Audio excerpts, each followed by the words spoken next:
ეს არის ძალიან მნიშვნელოვანი ეტაპი იმისა, რომ გორში კონდეს ძალიან ხარისხიანი ჯანმრთელობის დაცვა.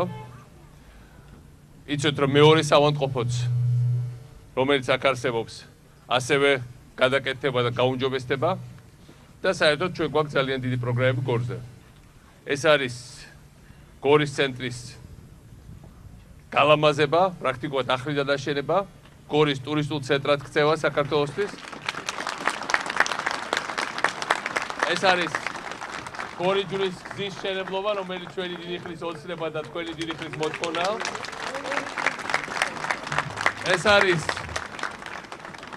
ეს არის გორის სტადიონის აღდგენა და გორში კარგი საერთაშორისო სტანდარტების სტადიონის გაკეთება. მე უკვე ნახე ტელევიზორში, რომ გორის გუნდმა უკვე წამოყო თავი და დაიწყო ემბლემის და რაღაც გაკეთება და იქნებ გოლების გატანაც ისწავლოს. და ისწავლის აუცილებლად დაწუნებული ვარ კარგ სტადიონზე.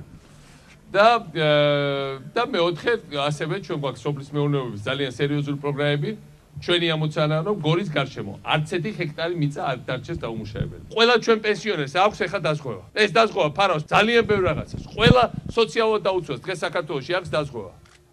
ყველა სახელმწიფო ხელის საქართველოში მასწავლებლებს, პედაგოგს, აი გუში ნახე პედაგოგი, რომელსაც ყველაფერი უფასოდ გაუკეთეს. რამდენიმე 10,000 ლარად ღირებული ოპერაცია. ყველა პედაგოგს აქვს დაზღვევა.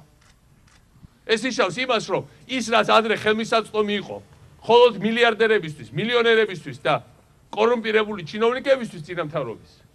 დღეს არის მისაწვდომი თითეული თქვენგანის, ყოველ შემთხვევაში აბსოლუტურ უმრავლესობის საქართველოს საზოგადოების და უნდა გავხადოთ ხელმისაწვდომი თითეული თქვენგანისთვის. ეს არის ჩვენი ამოცანა დღეს ამ ეტაპზე. დღეს უკვე რუსეთში ჩვენ დამპყრობლის ქვეყანაში, რომელსაც ოფიციალურად ტრატყავართ გამოცხადებული. ის ხალხი, ვინც იბრძვის თავისუფლებისთვის, საქართველოს სახავს როგორც მათთვის მისაბაძ მაგალითს. ამაზე უფრო მეტი დამცირება რა შეიძლება იყოს იმისა, ვისაც ეგონა რომ ჩვენ დამთავრებული ვიყავით, როცა გორის ქუჩებში დააბიჯებდა.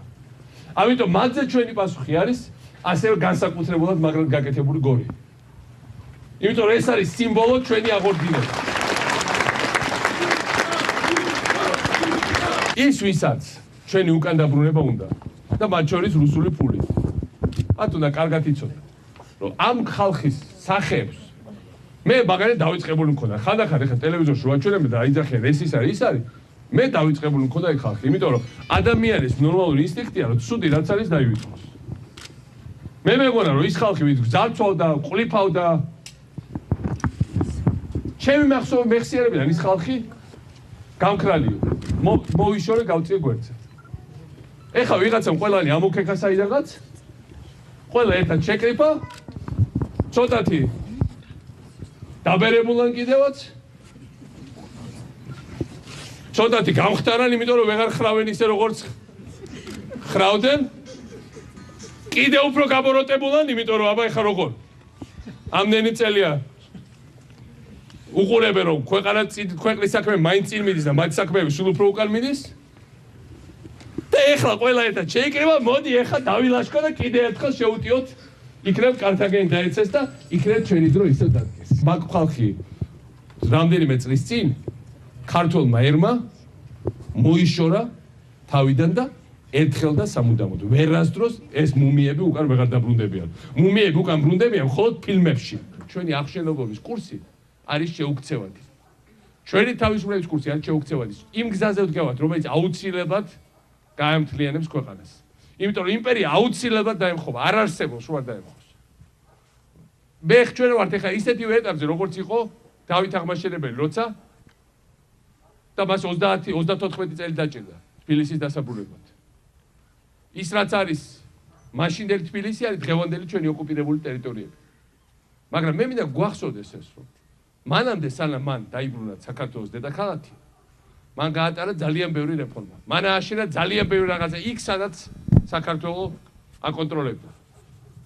ამიტომ და არც ერთ პერიოდში, დავითის და თამარის ეპოქის შემდეგ, ერთად აღებულ პერიოდში არ აშენებულა საქართველოში იმდენი, რამდენიც აშენდა ბოლოს 2, 3, 4, 5 განსაკუთრებით ომის შემდეგ.